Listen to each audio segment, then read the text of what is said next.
The horoscope itself is called as Kundali in Indian context.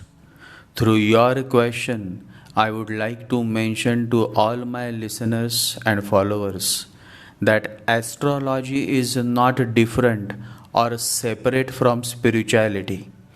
Astrology is a very small part of the vast cosmic world called the spiritual world.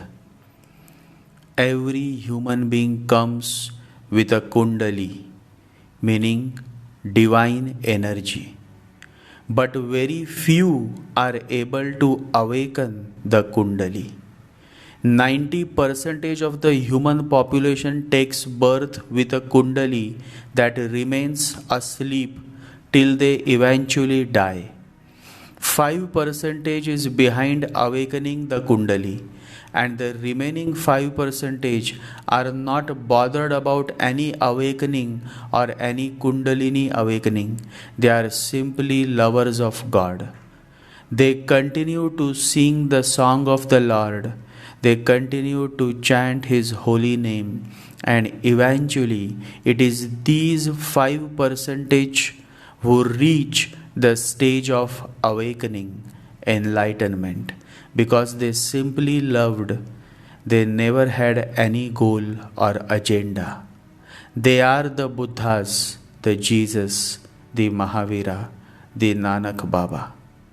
It is said that Mahakasyap was the first enlightened disciple of Buddha. He never asked a single question to Buddha. The other disciples said, "You never ask any questions. Why?" Mahakasyap said, "You all are right. It is true that I came all the way to seek answers, to seek enlightenment.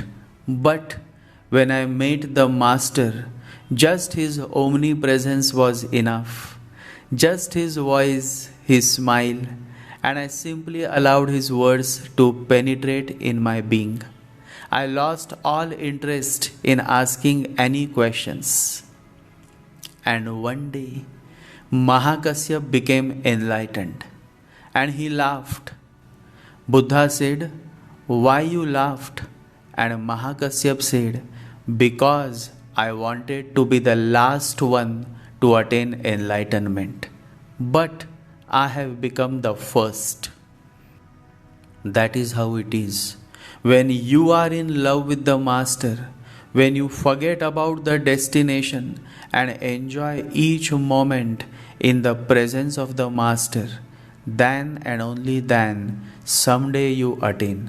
Some birth you attain, and even then you remain like a child, like Mahakasyap, who simply laughed a blissful laugh. Always remember, and I specifically mention it for all my close followers and listeners, that you should learn to enjoy the journey that is this life by living moment to moment, by bringing your mind to the present moment, to the now moment. Only that man and that woman is truly a spiritual being who is able to be here now.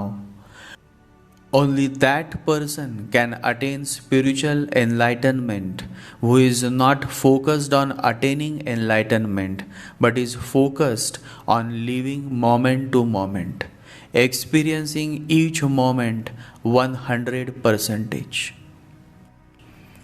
It is only when you are able to be here now that you can enjoy things with total intensity.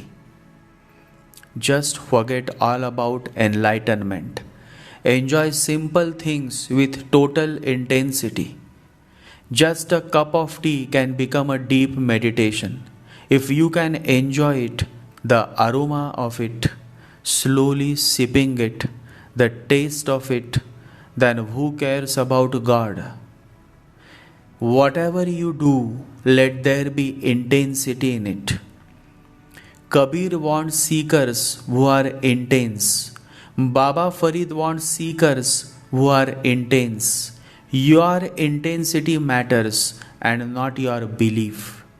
Buddha says to his disciples, don't waste your time talking with believers. Save your time for seekers because a seeker can jump into the unknown. A seeker can risk all and even his life. A seeker is a totally different phenomena. He never asks whether God exists.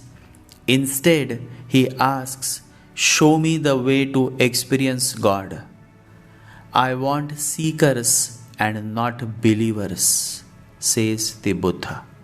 Every horoscope is divine. That is how the ancient seers named it as Kundali, meaning the divine energy, consciousness that dwells in human body. Nowadays, horoscopes are no more read in paper copy format, but still, I fold my hands before reading any horoscope, no matter whose it is, because the Kundali, divine energy, consciousness exists in every human being.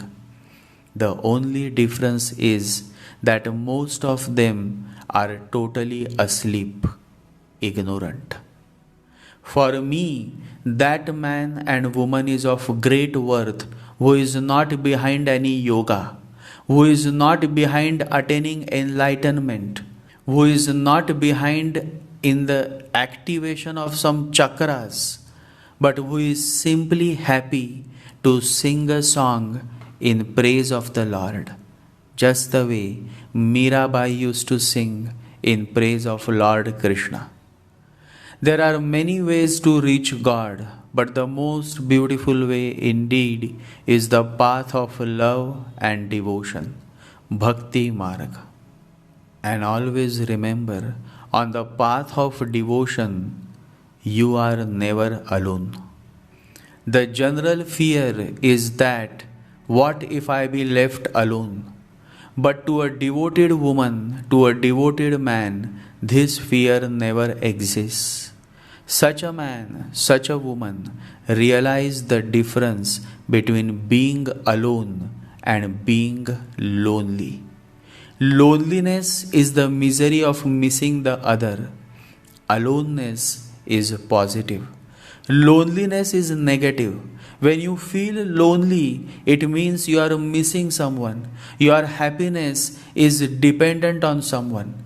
The state of being alone is the state of being rooted deeply within. Remember, a man who can be alone, blissfully alone, becomes a Buddha. The man who can be utterly alone has arrived home. He is a Sufi. Always remember, loneliness is sad, aloneness is blissful. I always love to be alone. In that aloneness, there is a beautiful, blissful silence. And that silence, that peace around you is so beautiful and so necessary. Only a man who is capable of being alone can truly love. If you are not capable of being alone, your relationship is false. It is just a trick to avoid your loneliness and nothing else. Enough for now. Jai Sri Ganesha, Jai Guru.